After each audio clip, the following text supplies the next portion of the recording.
자, 오늘 우리에게 주시는 하나님의 말씀은 이사야 44장의 말씀입니다. 우리 이사야 44장을 오늘 전체는 다 살펴보지 못하고 우리 1절부터 6절까지 말씀, 8절까지 말씀만 우리가 살펴볼 텐데 우리 6절의 말씀만 같이 한번 읽어보겠습니다. 6절 시작. 이스라엘의 왕이신 여호와, 이스라엘의 구속자이신 만군의 여호와께서 이같이 말씀하신다. 나는 처음이고 마지막이니 나 외에 다른 신은 없다. 아멘.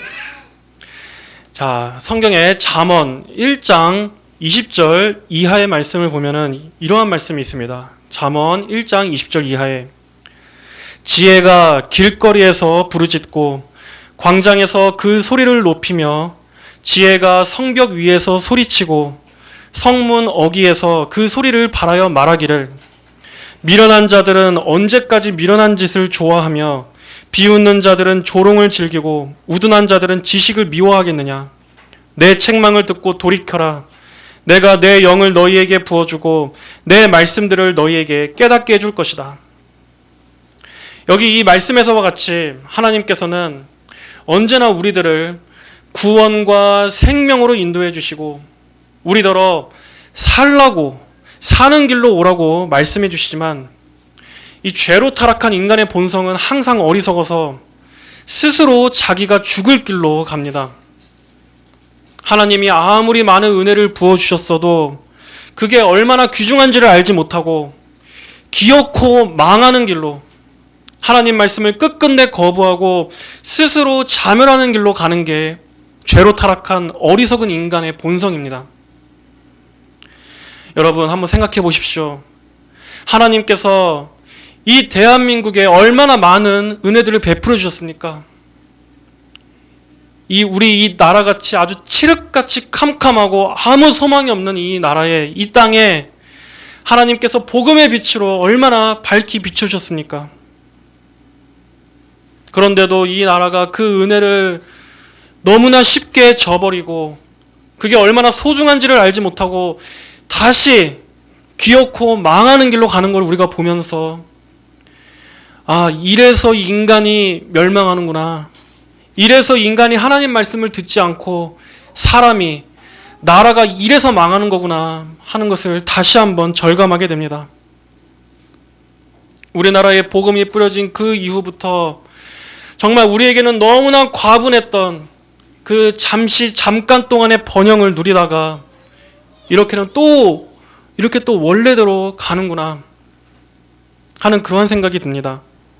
우리가 지난 박근혜 대통령 탄핵 때도 박근혜 대통령을 끌어내릴 때도 우리가 그때도 봤지만 지금 이 나라에는 법치라는 게 완전히 사라졌습니다. 대신에 지금 이 나라 전체를 휘감고 있는 게 뭡니까? 불법과 광기와 비이성적이고 이러한 온갖 거짓과 선동이 난무하는, 우리가 이 모든 것들을 다 드러내고 아주 뼛속까지 우리가 하나님 앞에서 제대로 회개하지 않는 이상 이 나라에는 소망이 없습니다. 그동안 교회가 잘못했던 죄들, 그리고 또 교회부터 이미 한참 전부터 하나님의 말씀을 떠났던 그러한 죄들, 그리고 그동안 저 좌파들에게 이 사회 전체가 물들도록 우리가 너무나 쉽게 용인했던 그러한 죄들, 사회 전체가 어둡게 만드는 그러한 악한 사상과 이념에 우리가 너무나 무지했고 안일하게 대처했던 이 모든 죄악들을 우리가 회개하지 않는다면 시간 문제의 차이이지 이 나라에는 정말 앞으로도 소망이 없습니다. 아까 잠언 1장 20절 이하에도 계속 이렇게 말씀하십니다. 내가 불렀으나 너희가 거절하였고 내가 손을 내밀었으나 아무도 거들떠보지 아니하였으며 너희가 나의 모든 조언을 무시하고 나의 책망을 받지 아니하였으므로 나도 너희가 재앙을 당할 때에 비웃고 너희에게 두려움이 임할 때에 너희를 조롱할 것이다.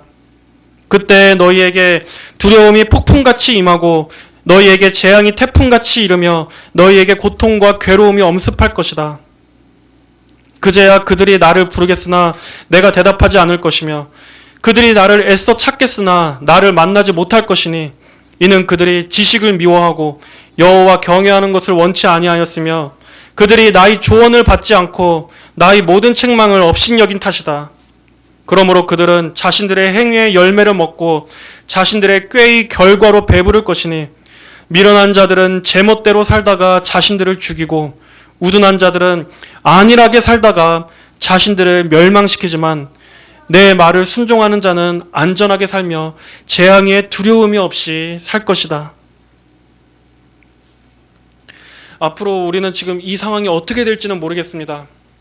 혹시나 이 상황이 또 우리가 예상할 수 없게 갑자기 역전이 돼서 좋게 바뀔 수 있을지 우리는 알 수 없지만 어쨌든 우리는 기도해야 됩니다.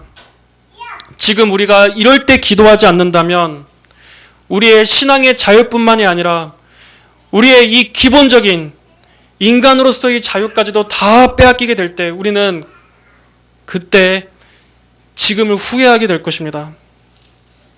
이러한 상황에서도 기도하지 않고 우리 기독교인들부터가 각자 다시 처음 마음으로 하나님 앞에 회개하지 않는다면 이럴 때도 안일하게 그저 내 개인사에만 파묻혀서 지금 이러한 현실에 무관심하다면 우리는 그때 분명히 후회하게 될 겁니다. 왜 내가 그때 하나님께 더 절박하게 기도하지 않았을까? 왜 내가 가장 깨어 있어야 할 때 나는 잠자고 있었을까? 하고 뼈저리게 후회하게 될 겁니다. 우리는 정말로 모든 성도들이 지금 이럴 때 하나님 앞에 기도해야 합니다. 절박하게 매달려야 합니다. 그러면서도 또 우리가 실제적으로 그럼 지금 무엇을 또 해야 하겠습니까? 우리가 현실적으로 참여할 수 있는 것은 저 민주당이 추진하고 있는 악법들에 적극적으로 반대하는 것입니다. 예를 들어 국회 입법예고 사이트에 들어가셔서 민주당이 추진하고 있는 다양한 그러한 악한 법안들이 있습니다.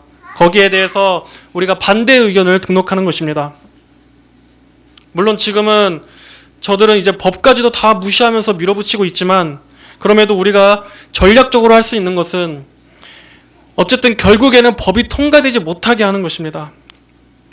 우리가 실제 저 현장에서 추운 날씨에 고생하는 저분들처럼 몸으로 헌신하지 못한다 할지라도 이렇게 우리가 여러분 다 핸드폰으로 국회 입법예고 사이트에 들어가셔서 하루에 3번씩 루틴으로 반대 의견, 민주당이 추진하는 그러한 반대 의견, 그런 법안들의 반대 의견을 남기십시오.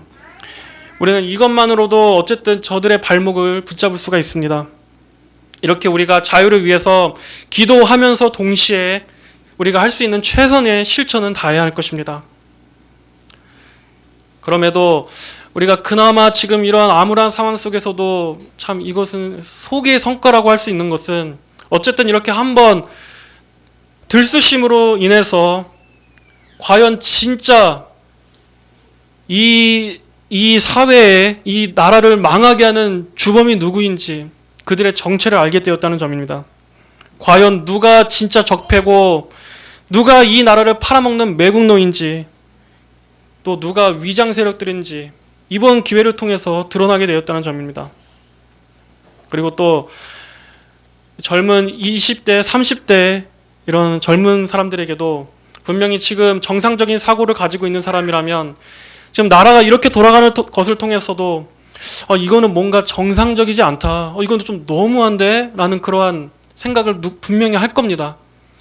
어떤 그러한 사람들, 그동안에는 정치에 크게 무관심 없던 사람들에게도 이러한 자각을 일깨우게 되었다는 점에서는 아주 고무적인 현상으로 볼 수 있습니다.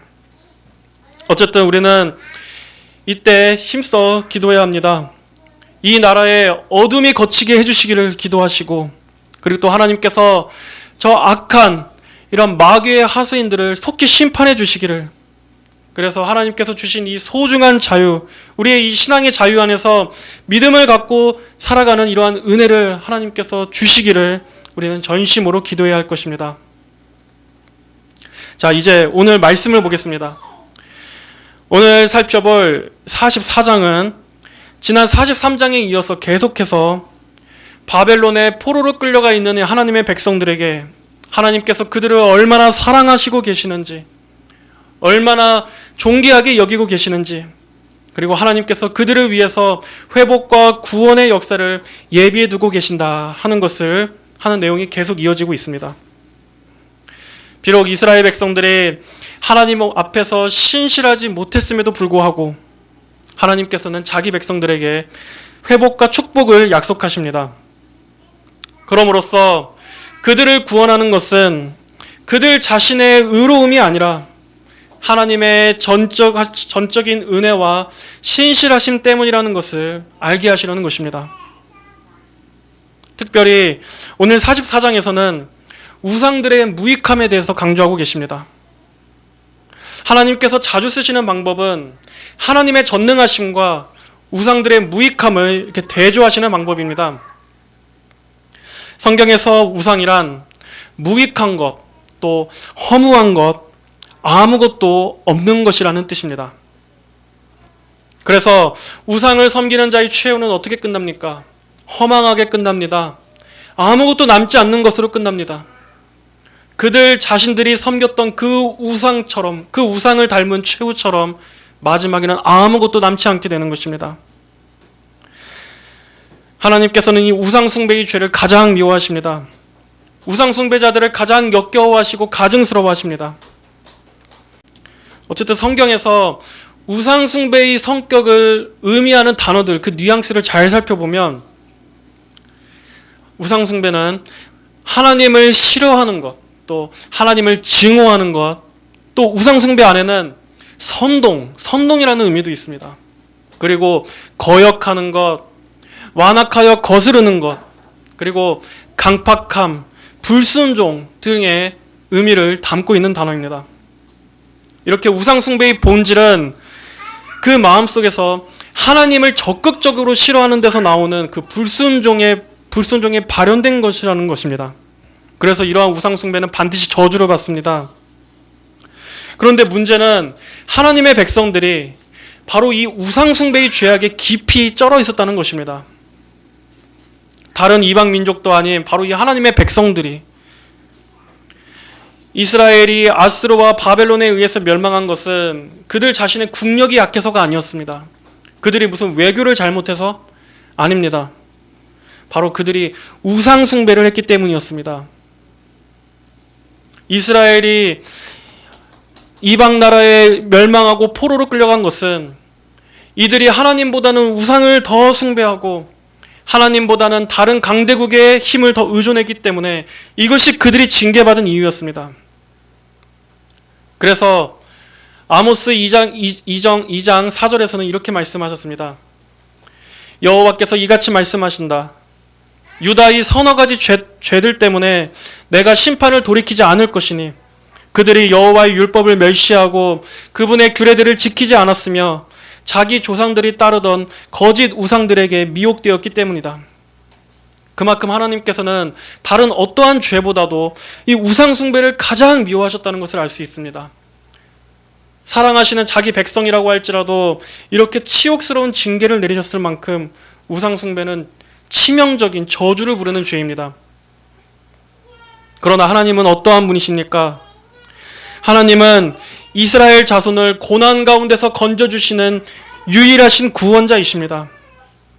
하나님은 처음과 마지막이요. 아무도 감히 그분에게 필적할 만한 존재가 없는 유일하신 신이십니다.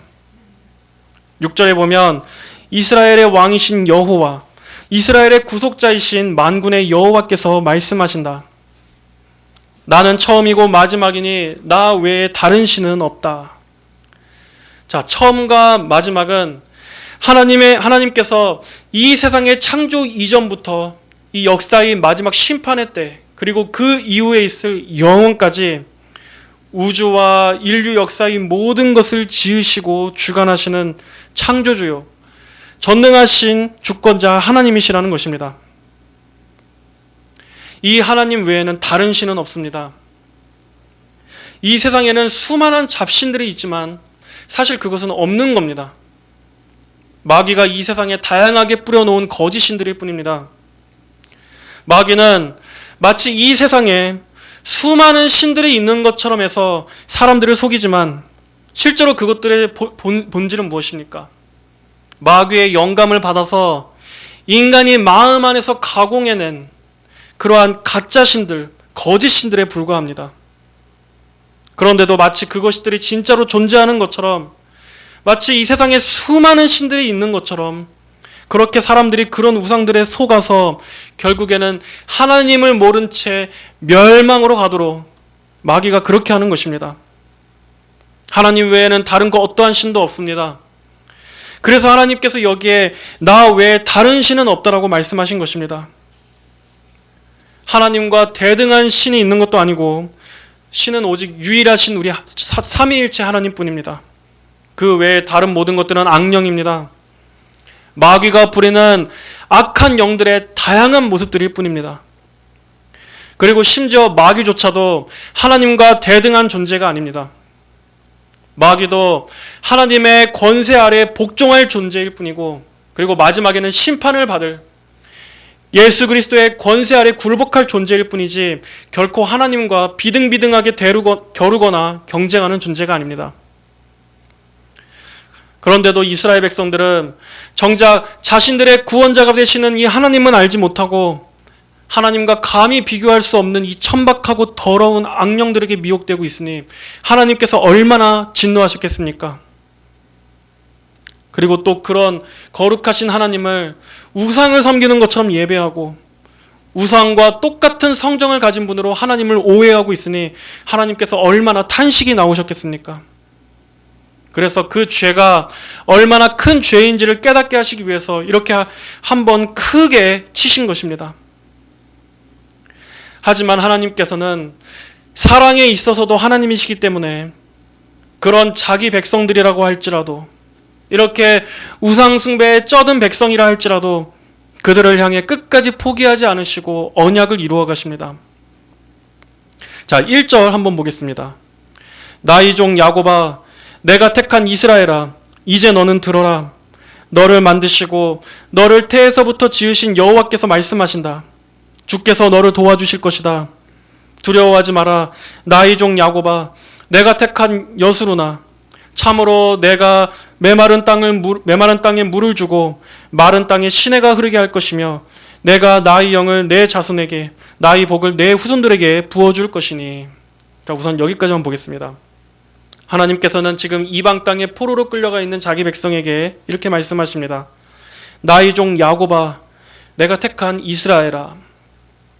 자, 지난주에도 설명드렸듯이 이 말씀은 미래의 일입니다. 이 말씀이 주어졌을 때는 유다 입장에서는 아직 바벨론에게 멸망하기 전이었고 당시에는 이러한 조짐조차 보이지 않던 때였습니다. 바벨론의 포로는커녕 바벨론은 이때는 아직 어떤 큰 세력을 형성하기도 전이었습니다. 오히려 이때는 아수르가 맹위를 떨치던 때였습니다.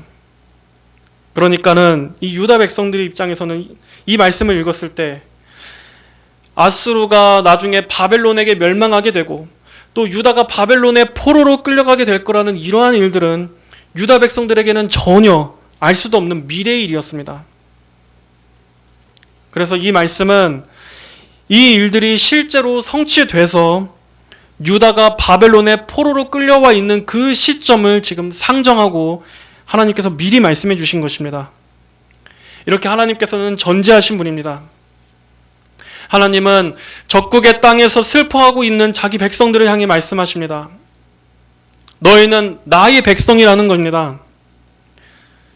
너희가 이제라도 들어야 할 것은 너희를 돕는 것이 다른 우상이 아니라 바로 내가 너희를 돕는다. 내가 너희를 건져낸다 하는 이 말씀이었습니다. 여기서 특별히 야곱이라고 부르는 것은 야곱의 인생처럼 이스라엘 백성들의 그 모든 역사도 그들의 연약함에도 불구하고 하나님의 구원이 여전히 그들 가운데 함께 있다는 것을 다시 한번 상기시키기 위한 것이었습니다. 그리고 또 이들을 이스라엘이라고 부르셨습니다. 이스라엘, 이 호칭은 이들이 언약의 계승자라는 것입니다. 언약 백성으로서의 너희의 정체성을 잃지 말라고. 그리고 여수룬이라는 호칭은 무엇입니까? 여수룬이라는 말은 의로운 자라는 말입니다. 하나님께서 사랑하시는 의로운 백성, 지금 이들이 이렇게 포로로 끌려와 있고 종된 상태에 있는데 하나님께서 보시는 이들은 하나님께서 택하시고 하나님께서 사랑하시고 하나님의 언약과 은혜가 그 위에 계속 머물러 있는 의로운 백성이라는 것입니다. 이스라엘은 늘 이렇게 하나님 앞에서 불순종하고 언제나 죄로 기우는 그러한 일들을 반복했었지만 하나님은 그럼에도 징계 가운데서도 이들을 사랑하십니다. 매를 드신 와중에도 이들을 사랑하십니다. 이것이 우리 인간의 생각을 뛰어넘는 하나님의 사랑입니다. 하나님의 사랑이 이처럼 큰 것입니다. 우리가 생각하기에는 이렇게나 죄 짓고 매일 불순종하고 같은 죄를 반복한다면 아무리 택하셨다고 해도 버릴 법도 하지 않습니까? 그리고 이들은 심지어 지금 회개도 없습니다. 회개하지도 않고 자신들의 죄가 뭔지도 모르고 있습니다. 그럼에도 하나님께서는 그 죄를 다 덮고도 남으실 만큼의 큰 사랑을 베푸십니다. 그것도 나중에 우리의 모든 죄를 예수님에게 다 짊어지우시면서까지 자기들 백성들의 죄를 용서하시고 끝까지 포기하지 않으시고 놓지 않으시고 하나님의 구원을 이루어 가십니다. 이게 하나님의 사랑입니다. 말 그대로 정말 불변하시는 사랑입니다. 하나님께서는 그분의 백성들을 이렇게나 아끼십니다. 이들은 이렇게 생각했습니다. 하나님께서 우리를 버리셨다. 그렇지 않고서는 이 먼 땅으로 우리가 포로로 끌려오게 이렇게 하실 리가 없다. 이들은 절망했습니다. 하지만 여기서도 하나님께서는 말씀하십니다. 내가 너희를 택했다. 너희가 지금 그 이방 땅에 묶여 있다 할지라도 너희는 내 백성이다. 너희는 내가 만들었으니 내가 지킨다. 내가 너희를 건질 것이다. 이 말씀이 이들에게 얼마나 소망이 되었겠습니까? 지금 우리 역시도 아무리 지금 이 상황이 절망스럽다 할지라도 오늘 이 말씀에 근거한 소망을 잃지 말아야 합니다. 어쨌든 이 대한민국 땅에도 하나님의 백성들이 있습니다. 아무리 교회의 죄가 크고 이 땅의 죄가 크고 우리 자신들의 죄가 많다 할지라도 하나님께서는 그럼에도 이 땅에 자기 백성이 있다는 것을 아십니다. 우리 역시도 이 유다 백성들처럼 어떻게 보면 지금 이 악한 세상에 포로로 끌려와 있는 처지와 같습니다. 물론 우리는 예수 그리스도로 말미암아 영생과 구원과 자유를 얻은 존재입니다. 하지만 우리 역시도 이 세상 가운데 거하면서 이 세상의 압제와 여러 가지 어둠의 영향을 받지 않습니까? 그럼에도 하나님께서는 하나님의 백성들이 하나님을 바라보면서 소망을 잃지 않기를 원하십니다. 어떠한 상황 가운데서도 하나님의 구원은 그분의 백성들 위해 여전히 영원히 견고하다라는 것, 우리는 이 믿음을 잃어서는 안 될 것입니다. 3절 말씀에 참으로 내가 메마른 땅에 물을 주고 마른 땅에 시내가 흐르게 할 것이며 내가 나의 영을 네 자손에게 나의 복을 내 후손들에게 부어줄 것이니 그들은 마치 시냇물가의 버들처럼 풀 가운데 솟아날 것이다 라고 말씀하십니다. 성경에서 이렇게 메마른 땅, 또 마른 땅, 가뭄 이러한 단어들은 영적으로는 생명이신 하나님의 은혜로부터 떨어져 나가 있는 상태를 말하는 것입니다. 이스라엘의 죄도 무엇이었습니까? 궁극적으로 그들의 죄도 생수의 근원 되시는 하나님을 버린 죄였습니다. 그게 그들의 가장 본질이었습니다. 그 결과 어떻게 되었습니까? 나라도 또 개인도 이렇게 바짝바짝 마르게 되는 것입니다. 하나님의 은혜가 모두 다 사라져버리고 이렇게 바짝 마른 가뭄과 기근과 같은 상태가 되는 것입니다. 하나님에게서 떠나면 이렇게 국가적인 재앙, 또 우리 영혼의 재앙이 반드시 찾아오게 되어 있습니다. 이것은 성경에서 아주 뚜렷하게 증명되는, 분명하게 나타나는 핵심 원리입니다. 그런데 하나님께서는 이러한 그들의 상황 가운데서 어떻게 하시겠다고 합니까? 생명이 솟아나는 물을 공급하시겠다. 그래서 시냇물가에 다시 싹이 돋고 생명이 살아나는 것처럼 그렇게 하나님께서 새 일을 행하시겠다. 이것은 장차 예수님께서 승천하신 후에 오순절 성령 강림을 통해서 이제 각 사람들에게 성령을 부어주심을 말씀하는 것입니다.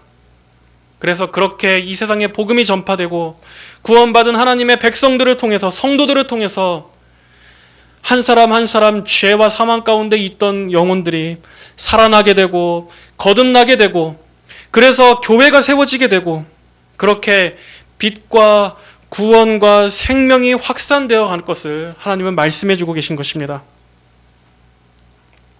그리고 5절에 어떤 이는 말하기를 나는 여호와의 것이다 라고 할 것이며, 또 다른 이는 야곱의 이름을 부를 것이고, 또 어떤 이는 자기 손에다 나는 여호와의 것이다 라고 기록하며 이스라엘 사람이라고 스스로 칭할 것이다.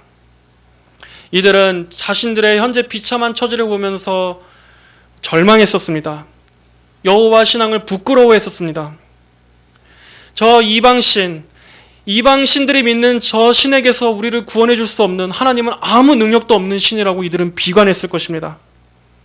하지만 이 말씀이 성취되는 날에는 이제 하나님의 백성이라고 하는 이 신분이 가장 자랑스럽다는 것으로 여기게 됩니다. 나는 하나님의 백성이다. 하나님이 우리의 하나님이시다. 나는 하나님의 소유고 하나님의 자녀다 하는 이 신분.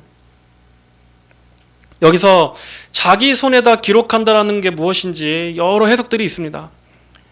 하지만 이것은 물리적으로 우리가 무슨 손에다가 문신을 새긴다라거나 그런 뜻이 아니라, 그만큼 하나님의 백성으로서의 자의식을 우리 마음의 신비, 마음판에다가 새기게 된다는 것입니다. 하나님의 언약 백성으로서의 자부심, 빛의 자녀, 그리고 하나님께 대한 소망과 믿음으로 살아가는 택함받은 자녀라는 이 신분을 가장 자랑스럽고 떳떳하게 여기게 된다는 것입니다. 자, 다음으로 이스라엘의 왕이신 여호와, 이스라엘의 구속자이신 만군의 여호와께서 이같이 말씀하신다. 나는 처음이고 마지막이니 나 외에 다른 신은 없다. 내가 백성을 세운 이후부터 나처럼 외치고 알리며 설명할 수 있는 자가 누구냐? 만약 있다면 장래 일과 일어날 일을 알려라. 너희는 두려워하지 말며 겁내지 마라. 내가 예전부터 너에게 그것을 말하고 선포하지 않았느냐? 너희는 나의 증인들이니 나 외에 신이 있느냐? 다른 반석은 없으니 다른 신을 나는 알지 못한다. 여기서 하나님께서는 자신을 세 가지로 소개하십니다. 먼저 이스라엘의 왕입니다. 바벨론의 포로로 끌려간 이스라엘 자손들은 나라를 잃은 것과 동시에 다윗의 계통에서 난 왕도 함께 잃었습니다. 유다의 마지막 왕이었던, 이 역사의 마지막 왕이었던 시드기야가 어떻게 비참한 최후를 맞이했습니까? 바벨론 왕에게 사로잡혀서 시드기야는 두 눈이 뽑혔습니다. 그래서 왕으로서의 모든 권위를 다 빼앗겨버리고 비참하게 질질 끌려다니는 신세로 전락했습니다. 하나님의 택한 민족이 이러한 경험을 하게 된 겁니다. 이게 무엇을 뜻했습니까? 하나님께서 약속하신 그 다윗의 언약, 다윗의 후손에서 메시아가 날 것이다라고 하는 이 계보가 끊어졌다는 것을 말합니다. 즉 하나님의 언약이 중도에 좌절됐다, 실패됐다, 끊어졌다라는 말입니다. 어떻게 그런 일이 있을 수 있겠습니까? 그런데다가 이들은 이제 누구를 섬겨야 합니까? 바벨론 왕을 섬겨야 하는 처지로 전락하고 맙니다. 이런 모든 일들이 설마 일어날 거라고는 상상도 할 수 없는 일이었습니다. 그런데 일어났습니다. 그러니까 충분히 이들이 절망할 만도 한 것이었습니다. 그러나 하나님께서는 여기서 자신을 이스라엘의 왕이라고 말씀하십니다. 비록 너희가 물리적인 땅을 잃어버린다 할지라도, 그리고 너희의 그 섬기는 다윗의 후손으로서의 왕을 지금 잃어버렸다 할지라도 너희의 왕은 여전히 내가 너희의 하나님이며 나만이 너희가 진정으로 섬겨야 할 왕이라는 것입니다. 그리고 가장 강한 왕이신 하나님께서 너희를 지키시고 보호하고 계신다. 그리고 너희에게 진정한 왕을 예비하고 계신다. 또 두 번째로는 하나님께서 그들의 구속자가 되신다는 것입니다. 자, 구속자, 구속. 우리가 지난 시간에 살펴봤지만 이 구속이라는 것은 무엇입니까? 어떠한 한 대상을 그에게 자유로운 구원과 해방을 주기 위해서, 그를 풀려나게 해주기 위해서 그 몸값을 대신 지불해 주는 것을 구속이라고 말합니다. 그런데 하나님께서 너희의 구속자가 될 것이다. 너희를 빼내기 위해서 값을 치르고 친히 너희를 건져내실 분이라는 겁니다. 그리고 실제로 이것을 어떻게 성취하십니까? 우리의 죄 용서와 우리의 속량을 위해서 하나님의 아들 독생자 예수 그리스도의 피값을 대신 지불하심으로써 우리를 값주고 사신 것입니다. 세 번째로는 만군의 여호와입니다. 성경에서 만군의 여호와라는 개념은 하나님께서 하늘의 천군 천사를 통해 동원하여 이 땅의 구원의 역사를 펼쳐나가시는 전쟁하시는 여호와의 측면을 강조하는 말씀입니다. 그런 하나님의 주권을 막을 수 있는 존재는 아무도 없습니다. 이 땅의 모든 권세들, 권력자들, 강한 군대들, 모든 힘들, 그리고 보이지 않는 악한 영들까지 다 총 집합해서 모두가 하나님을 대항하기 위해 가세한다고 할지라도 그들은 하나님을 이길 수 없습니다. 만군의 여호와 하나님께서 그들을 이기십니다. 그리고 이 만군의 여호와께서 자기 백성을 위해 오늘도 싸우시고 우리를 철두철미하게 보호해주고 계십니다. 그리고 하나님은 이어서 말씀하십니다. 나는 처음이고 마지막이니. 하나님은 시간을 초월하여서 존재하시는 분이십니다.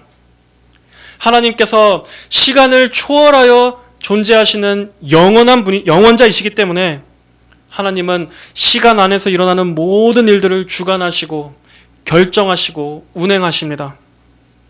과거, 현재, 미래에 발생할 모든 일들은 다 하나님의 권한 아래에 있으며 하나님의 주권적인 뜻과 의지와 결정에 따라서 좌지우지됩니다. 그러한 하나님께는 절대 알지 못하는 일이 없으시며 또 하나님의 주권 밖에서는 그 어떠한 일이 일어나는 것도 허용하지 않으십니다. 이렇게 하나님은 창조하신 모든 세상, 하늘의 해와 달과 그 별들의 움직임과 운행까지도 하나님의 전능하신 능력으로 경영하시면서 일어나는 모든 일들을 이끌어 가십니다. 그리고 그분의 그 목적을 이뤄가시는 데 필요한 수단과 방법과 도구들까지도 하나님은 다 배치해 두십니다. 그리고 거기에는 심지어 악인들도, 악한 일들도, 이 세상에서 일어나는 모든 불행한 사건, 사고들조차도 하나님은 그것들조차도 도구로 사용하셔서 하나님의 그 궁극적인 장래의 영광을 위해 역사하십니다. 하나님께서는 때로는 악인들이 승리하기도 하시고 그들의 번영을 놔두실 때도 있습니다. 그리고 의인과 하나님을 믿는 성도들이 억울하고 또 불행하게 비참하게 이 세상에서 비극을 겪는 일들도 허용하십니다. 하지만 그럼에도 그 모든 것들은 하나님께서 잠시 도구로 사용하시는 것입니다. 궁극적으로는 하나님의 영광을 위해서 그리고 교회와 우리 성도들의 승리를 위해서 모든 것들을 하나님의 손에서 인도하시는 것입니다. 그리고 하나님의 교회와 백성들을 핍박하고 압제했던 모든 악인들은 하나님께서 반드시 심판하시는 걸로 끝내십니다. 그러므로 우리 성도들은 오늘 여기 이 8절의 말씀처럼 두려워하거나 겁내지 말아야 합니다. 모든 일을 하나님께서 손으로 쥐고 계시기 때문에 우리가 그 하나님을 바라본다면, 그 하나님을 바라볼 때 지금 돌아가는 이 세상의 악한 일들 속에서도 결국에는 이 모든 것들을 통해서 하나님의 그분의 영광으로 이끌어 가실 것이다 하는 이 믿음을 잃지 않을 수가 있는 것입니다.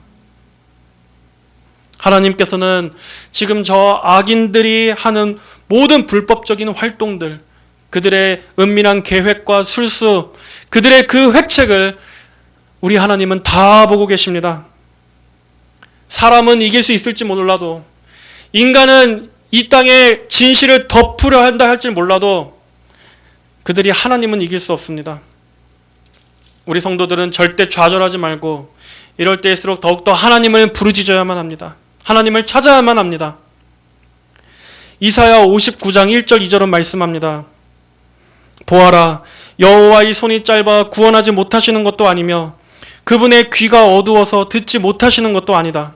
오직 너희의 죄악이 너희와 너희 하나님 사이를 갈라놓았고 너희의 죄가 그분의 얼굴을 가려 너희에게서 듣지 않으시는 것이니. 여호와의 손이 짧아 구원하지 못하시는 것도 아니며 그분의 귀가 어두워서 듣지 못하시는 것도 아니다. 여러분, 우리에게는 지금 회개가 필요합니다. 이 나라가 지금 이렇게 된 것은 우리 하나님의 능력이 없어서가 아니라 그만큼 우리가 하나님 앞에 많은 죄를 지었기 때문입니다. 이스라엘 백성들이 하나님보다는 우상을 더 열렬하게 사랑했던 그 죄 때문에 이렇게나 엄청난 굴욕감과 비참함을 겪어야 했던 것처럼 지금 이 나라의 한국 교회도 하나님보다 이 세상을 더 사랑하고 각자 저마다 마음속에 하나님이 아닌 다른 우상들을 세워놓았기 때문에 그 죄악이 가득 차서 지금 이 나라가 이 지경까지 온 것입니다. 이 모든 상황은 우리 교회의 죄와 결코 무관하지 않습니다. 우리 각자도 하나님 앞에서 나 자신의 죄와 그리고 또 교회들의 배도에 대해서 그동안 무지했던 죄, 우리 자녀들을 신앙으로 이끌지 못했던 죄들, 그리고 이 사회에 복음의 빛을 제대로 비추지 못했던 우리의 이런 죄들을 회개하며 하나님 앞에서 우리 마음을 찢고 회개할 때, 하나님께서 부디 이 나라를 불쌍히 여겨주시기를 구할 때 하나님께서 오히려 이 기회를 통해서 교회를 각성시키시고 회개하게 하시고 정결케 하시는 은혜를 베풀어 주시리라고 믿습니다. 역대하 7장 14절의 말씀입니다. 내 이름으로 불리는 내 백성이 스스로 겸손하여 기도하며 내 얼굴을 찾고 그들이 악한 길에서 돌이키면 내가 하늘에서 듣고 그들의 죄를 용서하여 그들의 땅을 고쳐주겠다. 여러분, 그러므로 회개하고 우리 다시 하나님의 얼굴을 구합시다. 그동안 안일했던 우리의 신앙을 회개합시다. 입술은 가까이 있었지만 마음은 하나님에게서 너무나 멀어져 있던 우리의 이런 위선적인 죄악을 회개합시다. 우리 자녀들에게 하나님보다는 이 세상의 것들을 더 중요하게 여기도록 가르쳤던 우리의 불신앙과 죄악을 회개합시다. 이 나라를 이렇게 마귀의 그 어둠의 송두리째 잡아먹히게 한 것은 바로 우리 교회의 타락과 배도에 큰 책임이 있습니다. 지금은 어떠한 때보다도 국가적으로나 영적으로 정말 심각한 정말 위기의 때입니다. 경제, 안보, 정치 모든 영역에 있어서, 그리고 사람들의 이 정신에 있어서, 영혼에 있어서도 어디 한 군데 위태롭지 않은 때가 없습니다. 이러한 때에 우리가 기도합시다.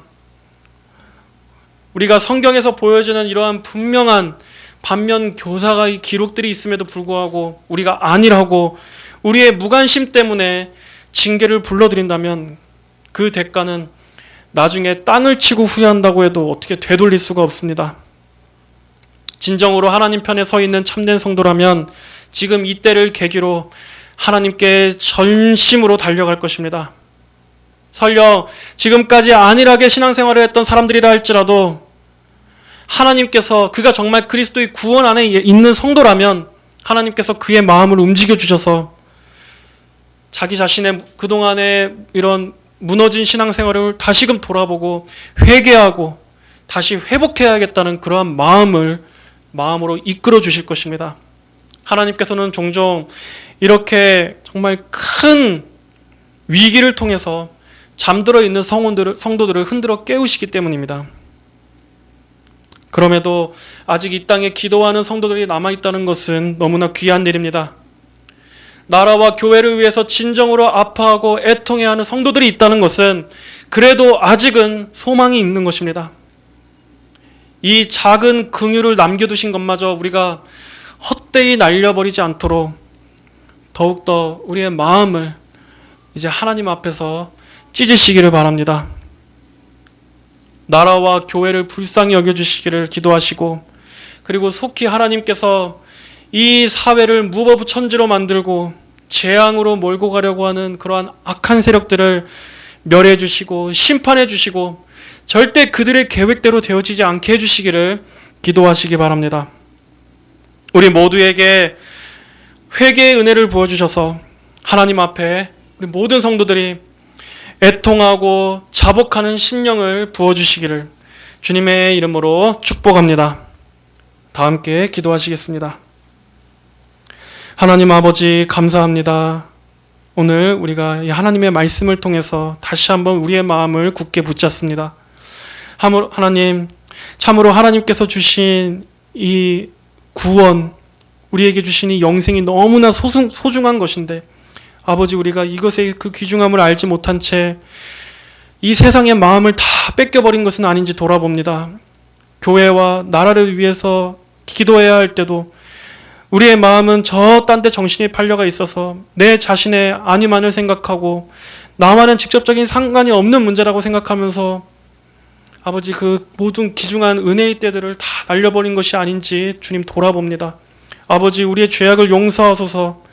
우리의 이러한 안일함과 무관심을 주님 용서해 주시옵소서. 이 땅에 이렇게 악하게 타락해 가고 있는 것은 주의 백성들에게 기도하라고, 교회로 하여금 회개하고 기도하라고 이 모든 것들을 보여주시는데, 하나님, 우리가 이러한 것들을 알아채지 못하고 잠들어 있었음을 주님 용서해 주시옵소서. 하나님의 성령께서 주님 역사하여 주셔서 우리들의 마음을 회개의 자료로 이끌어 주시고, 다시금 하나님 앞에서 우리가 정말 마음을 찢는 참된 회개로 하나님의 정말 긍휼을 입을 수 있는 이 교회, 이 나라가 될 수 있도록 하나님 불쌍히 여겨주시기를 간절히 구합니다. 감사드리며 살아계신 예수님의 이름으로 기도하였습니다. 아멘.